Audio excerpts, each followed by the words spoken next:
Hello, good morning sa lahat. This is Justin Talk News PX. And before anything else, I would like to greet good morning or good afternoon or good evening wherever you are in the world. At I would like to shout out and greet some of our subscribers that were sent to me by YouTube. Good morning kay Ma'am Jane Gallardo, kay Sir Marvin ito, Feliciano. Good morning sir. Good morning Ma'am Virginia Ligas, and thank you sa subscription ninyo. And Mr. Sir Mark Kabagutan, then kay Ma'am Daniel Daniel Dines Amigo, good morning ma'am. Of course kay Rod TV si Roland Japa, then of course si boss natin si Boss Lionheart, then si Baldigger, good morning sir, then si Mary Joey Channel, thank you ma'am, then si Ma'am Rosemary Alvarez. The other subscribers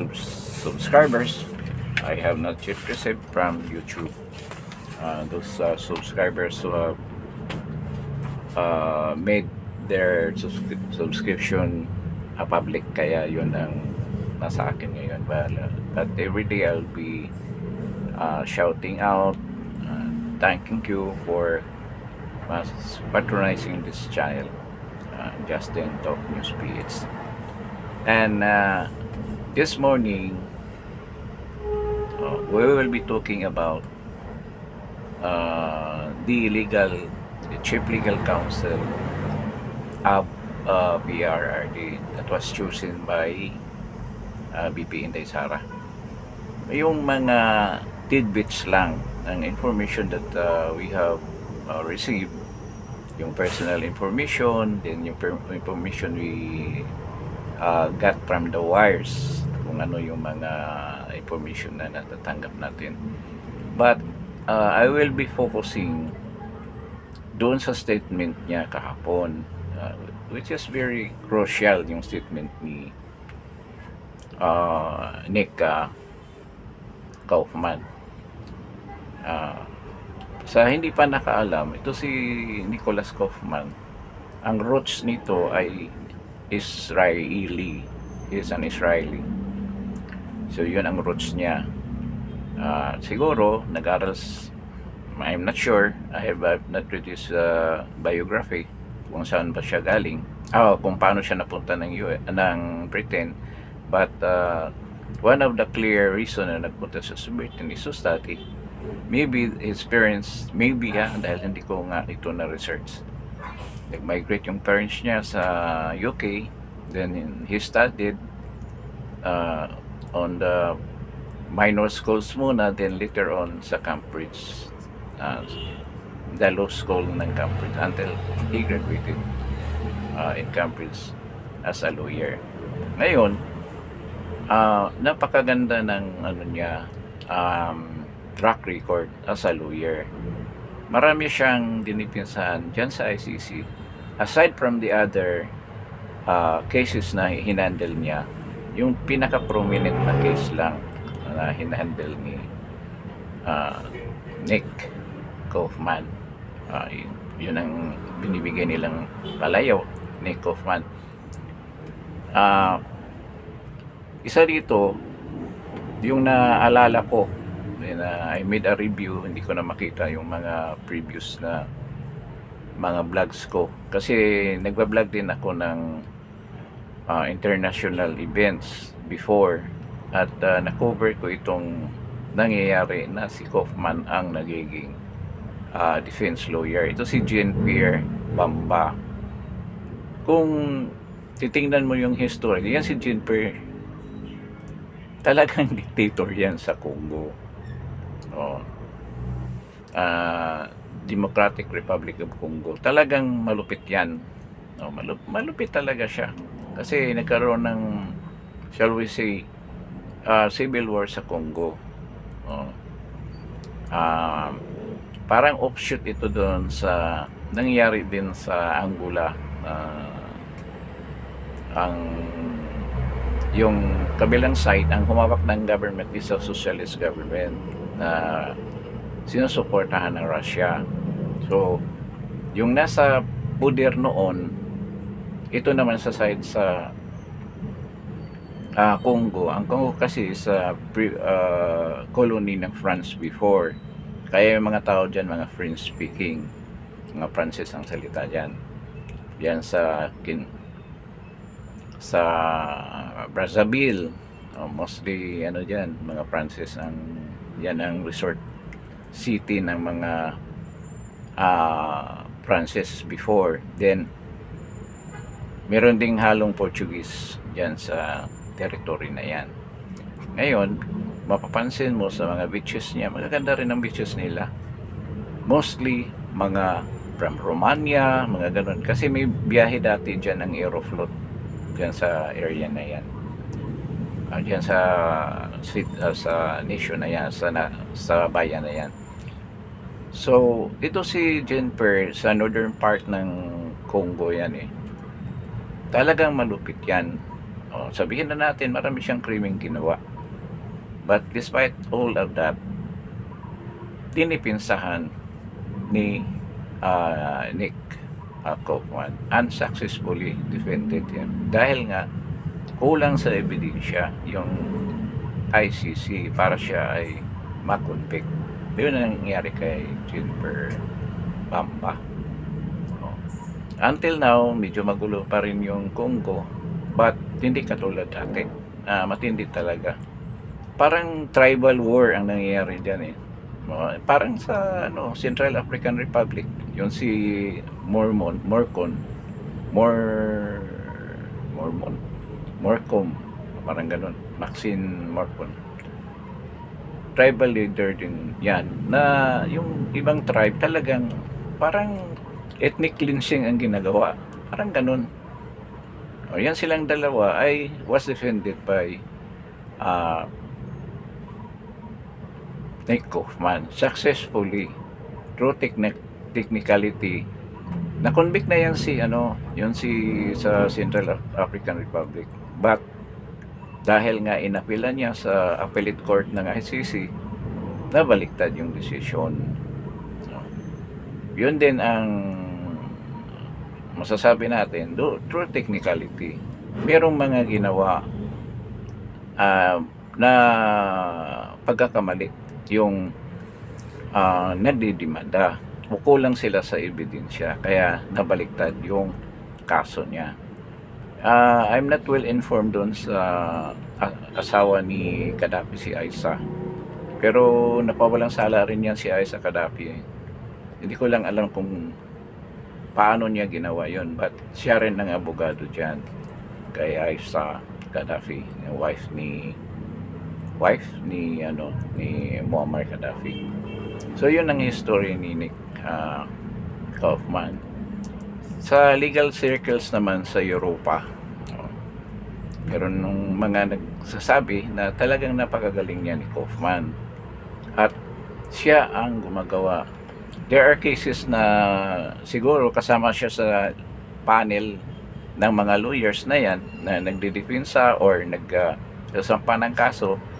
Wala lang definite na listings, pero siya ang nag-strategize, mga legal strategy kung anong gagawin, anong strategy ang gagamitin, whether it's defense or offense, parang ganun, parang basketball. So ganyang kagaling yan si Nicholas Kaufman. At ang ICC prosecutors, alam nila yan kasi maraming beses na nag-appear dyan si Kaufman sa kanila. So sabihin na natin, meron silang pangamba. Hindi naman natin masabing takot. Mga abogado yan eh. Lahat na paglilitis yan based doon sa facts, mga ebidensya na solid evidences to convict or to acquit the the one who is accused. So, may pangamba na yung mga ICC judges dyan, ICC justices, kung sino yan si Kaufman. Ngayon, kahapon nagbitaw siya ng salita na lalong mabahala yung mga ICC prosecutors dahil sinabi niya very confident si Kaufman, very confident siya sa pagsasabi niya, parang assured, he gave an assurance na talagang ma-acquit si President Duterte with his words. So committed siya doon sa sinasabi niya. At sa magaganyang level ng mga lawyers, international lawyers at that, talagang meron siyang basihan sa sinabi niya. Ito naman, hindi naman sa pag-appease o bigyan ng appeasement. Ibig sabihin, yung mga emosyon natin na yung iba pa na hindi pa naka-get over doon sa emotional, shall we say, trouble that we have undergone the past days. Ngayon, medyo mabawas-bawasan yan with the words that came from the Chief Legal Counsel of PRRD. Hindi lang yan sinabi niya para lang mapayapa tayo, ng mga supporters, but meron siyang basis dyan. Ngayon pa lang na nag-iisa pa lang siyang sinuri niyang mga facts na hawak-hawak through his conversation with PRRD and BP Sara, and of course si Attorney Harry Roque and Attorney Miguel Dia, despite the fact na hindi na sila member, that they will be no longer the counsel of PRRD dahil nga sa kaso ni balikan natin yung tungkol kay, dito naman muna tayo sa kaso sa sabi nila tinanggal si Roque. Hindi naman tinanggal. Ang gusto lang kasi mangyari, sa totoo lang, ang desisyon na yan hindi galing kay BP Sara. Sinabi na yan ni Kaufman during may interview siya kung regarding Harry Roque. Sinabi niya hindi naman niya talagang mention si Harry. Ang gusto mangyari ni Nick Kaufman na yung member niya, ito rin naman sinabi ni BP Sara na it's up to Nick Kaufman to decide kung sino ang magiging member ng kanyang legal team, ng kanyang defense team. At sinabi ni Nick Kaufman na gusto niya na may experience talaga sa litigation dyan sa ICC. Sina Attorney Harry Roque at saka si E.S. Miguel Dia, wala pa naman wala pa si kahit na si Harry Roque, pagkaalam ko na-recognize na siya ng ICC, but hindi talaga siya accredited. Sa tingin ko, kung merong case na i-handle mo, ina-accredit ka muna. Parang hindi siya permanent accreditation. You should apply kung in case may kaso kang hahawakan. So yun ang kaso nangyari kay Attorney Harry Roque. Ano rin apprehension ni BP Sara? Kasi ang may balita, ito balita lang meron tayong balita. These are not confirmed. Pero sinabi na rin ni Harry Roque na is applying asylum dyan sa Netherlands. Hindi naman mention na Netherlands, but definitely nandiyan siya nag-asylum. Maluwag kasi sa mga kanya ng mga political reasons kung bakit ka magpa-asylum. At sabi ni BP Sara, dapat ayaw niya na magkaroon ng balakid ang pag-iisip ng legal team, member ng legal team. Gusto niya nakafocus lang dyan sa pagdepensa kay PRD. At si Harry Roque maraming iniisip. Yung asylum na niya, sabi ni BP Sara, mag-focus lang muna siya dyan until maaprubahan yan. But it doesn't mean na hindi siya kasama sa team, not on the legal side, but halimbawa sa communication, hindi yan aalisin ni VP Sara. Kasi yan, added or plus yan doon sa team niya. Kasi merong taong na nandyan na gagawa ng mga activity na makatulong doon sa trabaho ng legal counsel at pag-asikaso dyan kay PRD while nandyan pa siya sa The Hague. So yun ang reason behind bakit si Attorney Harroque hindi nakasama sa legal team, defense team ni PRD. Ngayon, with regards naman kay Esmedial Diaz, sa totoo lang, may sakit talaga yan. Nasugod niya sa ospital. Kaya gusto na rin niyang aalis dyan at uuwi. Ngayon, so balik tayo kay Nick Kaufman. Very confident siya. At yan ang usually naman sa mga magagaling na lawyer.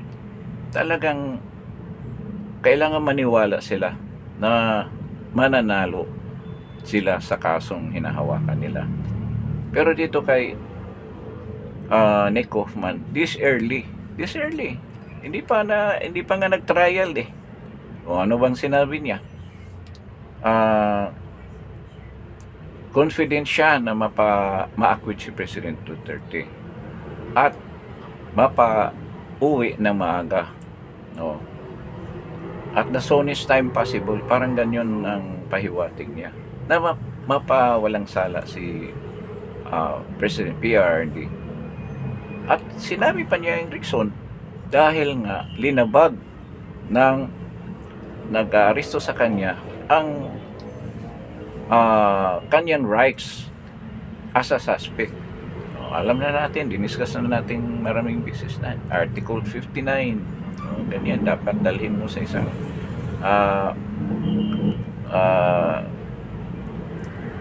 judicial authority, National Judicial Authority, na kliniklaim ng DOJ na sila raw. You're under the executive department. Paano kayo magiging competent judicial authority? So, sablay talaga. Hindi sila makalusot dyan. Then, ito nga, kukuha pa si Nick Kaufman ng ibang mga lawyers. At sabi ni VP Inday Sara na mayroon parating na kausapin niya na another lawyer na isasama dyan kay Nick Kaufman. So baka yun sinasuggest din ni Nick Kaufman doon kay Inday Sara. So ganyan ang medyo positive ang dating. Ang gusto ko ni Nick Kaufman yung attitude niya. Masabi natin dahil nasanay na siya manalo dyan sa mga kaso na hinahawakan niya dyan sa ICC. So that's a winning attitude, winning tradition na yan sa kanya. Parang Hinebra yan, may winning tradition. O parang LA Lakers, hindi nagsasalita na matalo sila. Kailangan ang nasa mindset niya, mananalo talaga tayo dito. Dapat naman ganun. Dapat ganun ang mindset. At tayong mga Pilipino ganun, dapat ganun ang isip natin. Sobra na yung ano natin na parang inaapi tayo dahil si PRD kinulong nila. So it touches our emotion at sinira nila yung ano natin, ang emosyon natin. Ganyan. It destroys our emotional barriers na hindi tayo maapektuhan ng mga ganyang pangyayari. But right now, tama na yan. Para bang basketball yan. Kung lagi ka lang nag-iisip na matatalo, talo ka talaga. Hindi mo hanapan ng paraan kung paano ka manalo. Ganyan. Si President Duterte kasi hindi yan loser. Laging panalo yan. Kung may previous vlog ako dyan, hindi pa siya nakarating dito.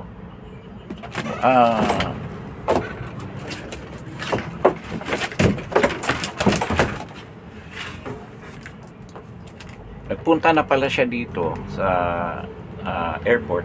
Kana siya sa airport. At nahuli na. Yung nasa vlog ko yon, previous vlogs ko, na yung nangyayari kay President Duterte, talagang surprise lang yun, or napakahaba kasi kung balikan pa natin yung vlog ko na yan, kasi hindi ako naniniwala na si President Duterte falls into the trap.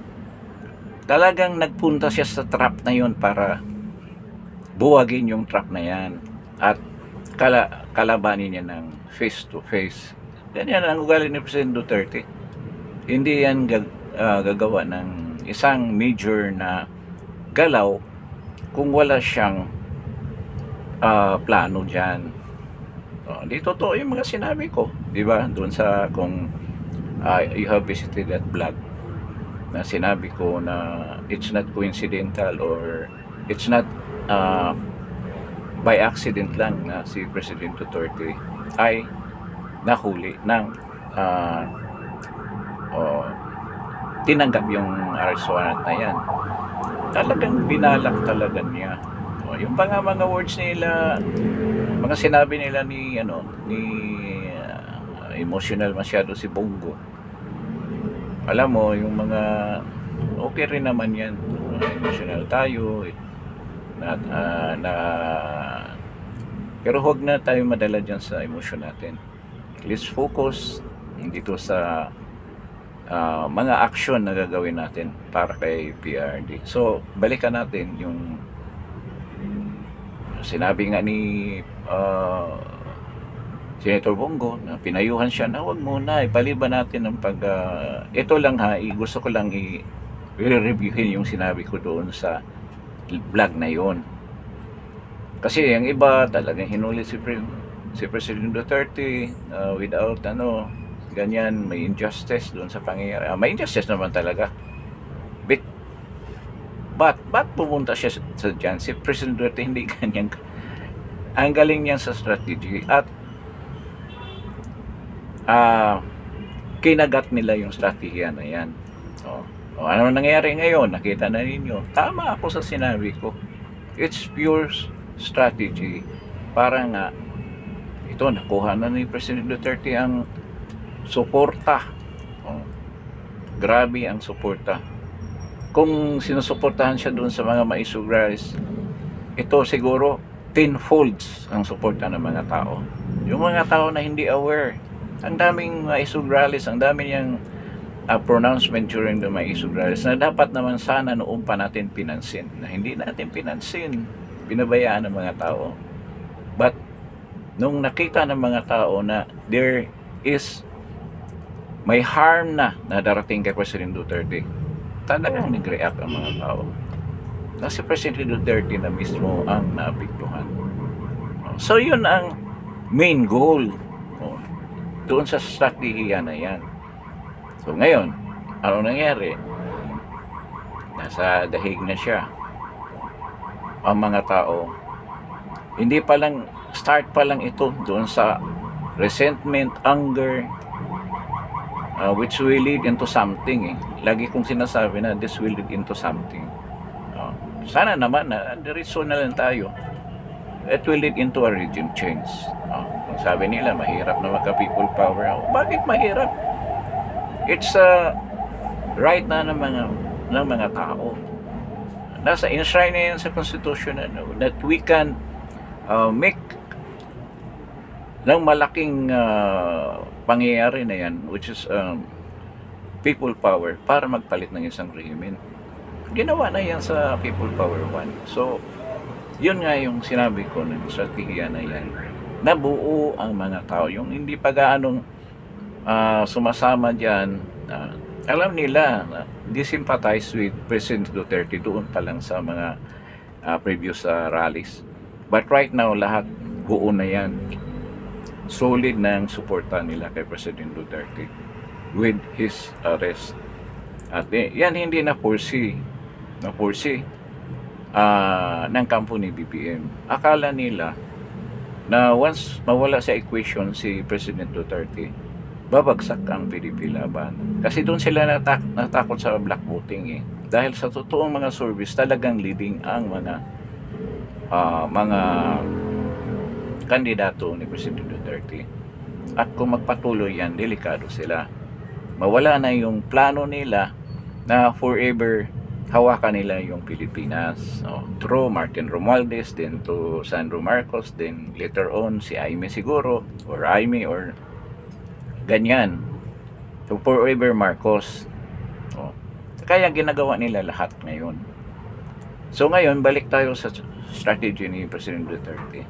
So ano nangyari? Nangyari, nasa dahig na siya. Naglulupa sa iba si President Duterte. Nandoon na siya sa hig. Nag-i-enjoy siya. Sabi pa nga ni VP Sara, parang ano siya kalmado, parang charming pa nga sabi ni VP Sara. Naging charming si President Duterte. Naasar ngayon yung mga kalaban, mga kaliwa, dilawan, at saka yung mga pulahan. Naasar dyan sa words na yan, na dapat na-incarcerate ka, na-detain ka, talagang ma-depress ka, ang lahat na emotion mo will be down, talagang kinasusuklaman mo yung pangyayari mo. Pero hindi, si President Duterte nag-enjoy. May words pa nga na kung wala pang, hindi pa yan term as kulungan or detention cell, parang hotel na rin yan. Totoo din naman yan. Ganyan naman ang mga detention cell ng mga prominent na mga courts, lalo na ang ICC. So napakasakit yan tanggapin doon sa mga ICC, mga kalaban ng mga Dutertes na yan na nangyari. So ngayon, laging sinasabi ni President Duterte kay VP Sara na umuwi ka na, huwag ka na rito. Pero siyempre anak yan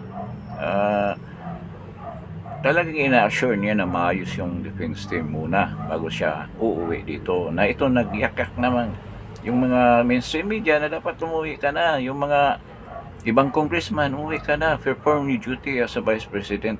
Ay gusto nga ninyong tanggalin ano pa, vice president lang yan, naghahantay lang yan na matigil yung presidente. Napakagaling lang yan dahil gumawa siya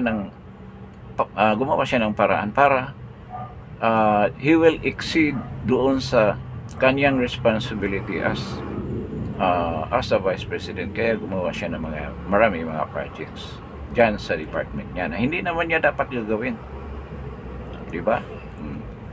So wag na kayong mag-uwi dyan na gusto niyong pauwiin si VP Sara. Siguro takot kayo na ma-solidify yung defense team. Wala na, nandyan na, solid na yan, na naunahan kayo dyan. Doon nga sa sinabi ni President Duterte na dapat umuwi ka na, ano bang underlining reason kaya? Gusto ni President Duterte na kung whenever there will be a great change o magkaroon ng yung mga tao o activity na ganyan, nandito siya sa Pilipinas. Yun lang talaga ang naisip ko na reason ni President Duterte. Ayaw niya dito. At maybe di natin alam kung pinag-usapan that she will replace President Duterte in leading the campaign of the PDP Laban. Delikado kayo dyan, mayayari kayo. Sabihin natin charismatic si President Duterte, lalo na si VP Sara, di lalong madiretso sa inodoro ang mga kandidato ni PBBM. Yun ang katotohanan dyan. Nabaliktad yung plano nila dahil sabog-sabog sila ngayon Hindi malaman, hindi kayang dalhin ni BBM yung mga kabinetin niya. So sabog-sabog sila. So si VP Sara kung uuwi yan at yan ang mamuno sa campaign, ayari kayo dyan. Kung walang mangyaring people power, ay kung meron, At kung galawin yung si VP Sara, no, sabi nila isusunod daw si VP Sara. Ano na yan, game over na kayo dyan. Ngayon pa nga lang, galit na yung mga tao. Ano pa kaya kung si VP Sara ang gagalawin ninyo? Napaka tanga na talaga ninyo kung gagawin yan. Sa totoo lang. Yung grupo na yan, nila PBBM, kung gagawin yan. Yung major planner niyo sa grupo ni PBBM, sa admin. Ang major planner niyo may problema. Di ba? Alam na natin. May problema sa LA. Ayun ang lagi nagpaplano eh. Ngayon, paano yan? Nandiyan na sa LA. Di, minus na yan sa inyo, sa grupo ninyo. So, balik tayo kay Nick Kaufman. Saan niya ganyan ka-confident si Nick Kaufman? So, alam na niya kung paano mamatihin itong mga prosecutor yung nagdidemanda sa kanya. At sigurado ako, inisa-isa na nila ngayon yung mga biktima. Alam na nila eh. Kasi dito pa lang sa Quadcom, minensyon na yan eh. Yung sinasabi na 30,000, 60,000, 40,000, hindi pare-pareho ang numbers na victim ng crime against humanity. Saan na ngayon? 43 lang. From 2014 to 2019, ilan ba yun? 8 taon. For 5 years. Ganyan. 2011. 8 years. 43. May mga balita pa doon na yung biktima ng hazing kasama pa doon. Paano nangyari yun na AGQ yun? Biktima ng hazing, sinama niyo dyan. May mga doktor pa raw na namatay sa ganito, ganyan, na hindi naman kasama. At kung ipipresenta niyo yan, the one of the victim ng AGQ, masampal sa mukha ninyo yan. Kasi hindi lang kayo ang may information. Actually, during that time, yung mga police report na sa mga totoo talagang mga natigi during the AGQ, for whatever reason, ang police report nasa kampo ni na President Duterte. At may isa-isa nila yan kung gaano ka-legitimate ang pangyayari yan. Dahil may police report. At yun lang ang pwede yung isampa. Magsampa kayong kaso, wala naman kayong ebidensya. Wala rin yan. Ma-dismiss din talaga yan. Pero hindi na tayo, sa tingin ko, with the way Nick Kaufman is assuring na talagang ma-acquit si President Duterte. Alam na niya, nakikita niya yung mga ebidensya. Hindi yan kahit na sinasabi niya na I will not mention about the defense strategy right now. Hindi pa niya masasabi. Pero alam na niya yan. Hawak ng defense team si Namidial Diaz, di nakaalam siya. Executive Secretary ni PRD yan. Hawak na nila yan, matagal na. Matagal na nilang pinag-aralan yan. Kaya, masakit man sabihin, sorry na lang sa inyo. Yan sa mga dilawan, mga leftist. Napapahiya pa yung mga leftist. Nagrally sila sa harap ng ICC. 16 lang pala, may kasama pang bata. Ngayon, para hindi magkagulo, pinaalis ng mga Dutch police. Napapahiya kayo. Ganyan lang kayo karami.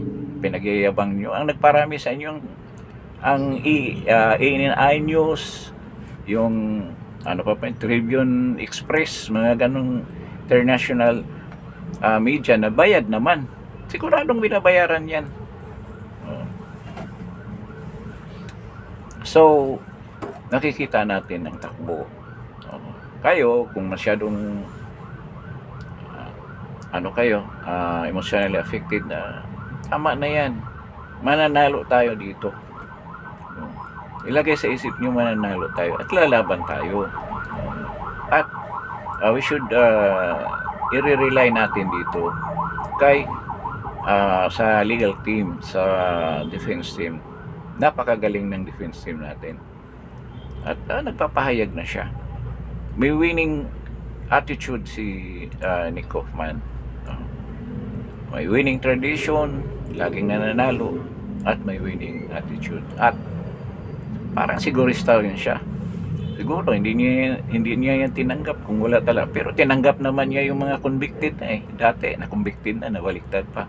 So ganoon siya galing. Hindi lang nga siya simpleng lawyer but a legal strategist. Marunong siya magbigay ng strategiya kung paano ipanalo ang kaso. So let's be positive. Huwag na tayong maging emotional. Parang ano lang yan parang basketball, nag-iiyak yung player natalo. Sarap sipain ng player na yan Tayo ka, lumaban ka, the next game mananalo kayo. Pag ganyan ka, masyado, hindi tayo mananalo sa ganyang attitude. Fight talaga. Tayo at fight. Stand up and fight. Diba si Bob Marley, stand up and fight. Protect our rights. Diba? Freedom. Ganun dapat ang attitude natin. Dito naman kay Kaufman, marami nagtatanong sa akin sa grocery, mamimit ko, paano ba nakuha ni VP Sara? Yan, lalo na sa coffee shop.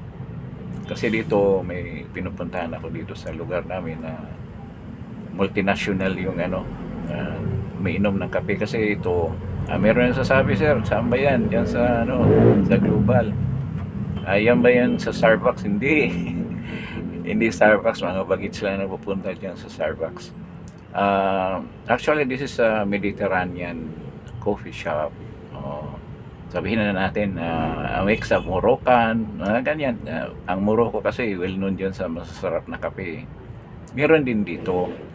At usually naman, nagpupunta dito mga foreigners. Iba-ibang lahi. May mga Africans, may Europeans, mga ganyan. Kasi itong mga to, di ba mayroong threat yung kidnapping sa British Hall. Ngayon, mismo mga tatay na naghahatid ng hatid sundo ng mga anak niya with bodyguards pa diyan sa IS, International School. Kaya halos magkatabi lang sila sa unahan lang kung familiar kayo dito sa Global City, ganyan ang setup dito. Makikita mo sa market, kita mo na yung IS, then sa unahan yung British School of Manila.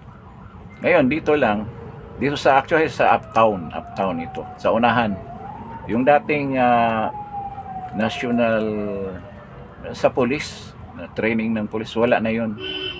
Uptown na ngayon yan dito sa Global City. Ngayon ito, maraming coffee shop dito. Hindi ito doon sa sentro, doon sa High Street. Dito lang, malapit sa mga eskwelahan.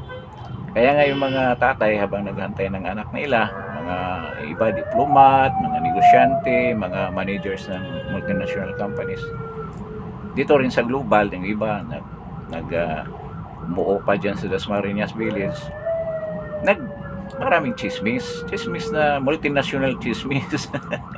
Kasi hindi naman natin verified yung mga chismis. Meron nagkikwento kung paano daw nalaman ni VP Sara ito si Nick Kaufman. I don't know kung totoo yung sinabi niya. Ang nag-refer daw sa kanya ay mismong Israeli. Nasa Foreign Affairs ng Israel nagbigay sa kanya. Kasi ang mga Duterte daw talagang protected at mahal ng mga Israeli dahil nga kay Inday Sara. Remember si Inday Sara, ang lahi niyan yung mga ilang 2,000 Jews, 1,000 Jews na nag-apply for asylum dito during World War III. Nagkaroon ng purging doon sa hinahabol yung mga German Jew ni Adolf Hitler. Kaya sila umalis doon sa Germany at nag-apply sila dito sa Pilipinas. Yung lulo yata, grandparents ni Vicky Sara ang napunta dito sa side ni Elizabeth Zimmerman, yung nanay niya. Ay napunta nga doon si Sara sa Israel kaya wini-welcome siya kasi sa totoo lang German Jew naman talaga siya, or ang lahi niya is a Jew na German. So talagang siguro pinoprotektahan din nila yan si PRD. Takay ni VP Sara yan eh. Then si Netanyahu is in the same situation na inisyuhan ng warrant of arrest ng ICC. So, yung sabi nung actually hindi naman sa Israeli. Taga Mid Eastern siya, but he's not from Israel. Yan ang sinabi niya na nag-refer daw dyan kay Kaufman. Yung member ng foreign affairs, foreign minister ng Israel. I don't know kung totoo, pero maganda rin kung ginawa nila yan. At least merong simpatiya tayo sa mga Israeli citizens. Of course, given naman yan dahil sa situation na nangyayari dyan kay Prime Minister Netanyahu at supported ni President Trump. So, ganyan ang chismis. No? Hindi ko i-confirm. Narinig ko lang kwento ng kwento nga sa amin regarding dyan. So, sideline lang yan na chismis. Ngayon, ito nga si Nick Kaufman, highly respected talaga siya dyan sa ICC. So, there's a big probability talaga na ma-acquit si President Duterte. At sabayan natin ng dasal yan. Wala namang ibang powerful pa dyan kung hindi ang dasal natin sa Panginoon. So, sabayan natin ng dasal. Ngayon, dito naman tayo sa kay VP Sara, na once siya ang mag-lead yan sa PDP laban, delikado talaga ang administrasyon candidates, senator, especially yung mga senatorial candidates. At yan, mangyayari yan. Medyo mahaba pa naman ang panahon. March pa lang, April, May 8 ba yung election? So, almost a month pa bago magkaroon ng eleksyon. At definitely, hindi na mangyari yung impeachment. Kung sabihin nila, anong ikaso nila na hindi? Isyuhan siya ng warrant of arrest din. Anong basis? Nagkaroon na ba ng hearing tungkol dyan? Sinama na ba yung pangalan niya? Kaya malabo yung balita na yan. Yun naman ginagawa ng mga kalaban natin. Bro, pananakot, ganyan. Hindi naman tayo natatakot. Nandiyan na si President Duterte sa inyo. Ano ngayon? Ano nangyari ngayon? Di ba, instead na nagiging negative masyado yung natin, takbo, naging positive pa. Kasi na-expose yung kawalang hiyaan nila sa mundo. Lahat na international media na hindi bias, they're talking hindi ang pagkaresto kung hindi kidnapping ni President Duterte. Yung mga legitimate media ng mga international media yun ang sinasabi, it's purely kidnapping kasi hindi dumaan sa proseso. So, kabaliktaran yung intention nyo ng mundo maniwala na si President Duterte ay gumawa ng AJK. Tandaan nyo, doon sa kaso na isasampan nyo sa ICC, hindi siya ang main principal, hindi siya ang principal suspect na accused. Co-perpetrator lang sabi ninyo. Mahirap yan. Mahirap i-prove yan. Bakit? Kung sabihin ng isang witness na napatay, ganyan, pinatay ng mga pulis, hanapin yung pulis. Sinong pulis yun? Ito. Anong sinabi ni President Duterte? Kinausap ka ba ni President Duterte na patayin itong adik na to, yung drug lord na to? Saan? Kailan? Anong ginamit mong baril? Ganyan yun sa criminal litigation.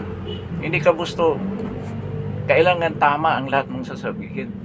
Kasi kung meron lang speck of doubt dyan sa sinasabi mo, titirahin ka kaagad ng defense. Mawala rin yung accusations mo ng ganyan. Mahirap yan i-prove. O paano mo nakausap si President Duterte? Kailan kayo nag-usap? Anong sinabi niya sa'yo? Kahit na si Matobato, ganyan, Personally ba, nakaharap mo si President Duterte? Kailan mo nakaharap? Oh. Anong araw, anong date? Sino yung pinapatay sa iyo? Napakahirap niyan pag ganyang criminal case. Mahirap i-prove, kaya malabo nga yan. Kaya nga, yung hinuli si President Duterte doon sa airport, sinabi ko nga parang talagang intention ni President Duterte na magpahuli.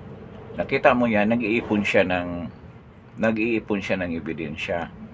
Doon pa lang, sinabi niya, ayaw mong, tinanong niya kay Tory, linelecturean niya si Tory, while Kitty ay nagre-record, nire-record ni Kitty yung pangyayari. Di, alam na natin na yan, pwede gawing ebidensya yung mga nangyayari doon sa loob, mga violations na ginawa, ang karahasan na ginawa ni Tory. Sipin mo, napunit na yung damit ni counsel ni President Duterte, si Attorney Bilgra, dahil hinatak. Nakita naman natin hinatak. Ganyan ba ang matinong pulis? Hatakin mo yung abogado. Pipilitin mo yung tao na At saka si Medial D, pinusasan daw. Pinusasan daw yan kasi resisting arrest ang kaso na. Pinusasan sa likod. Ngayon, nung paglabas na, inalis na yung pusas. Pero pinusasan siya. Kasama yun sa mga harassment na ginawa ninyo kay Duterte. Bukod doon sa paglaban niyo sa tamang pag-aresto ng isang tao, marami pang doon sa tinanong ni President Duterte. Si VP Sara, Vice President, anak ko, then I appointed her as my legal counsel.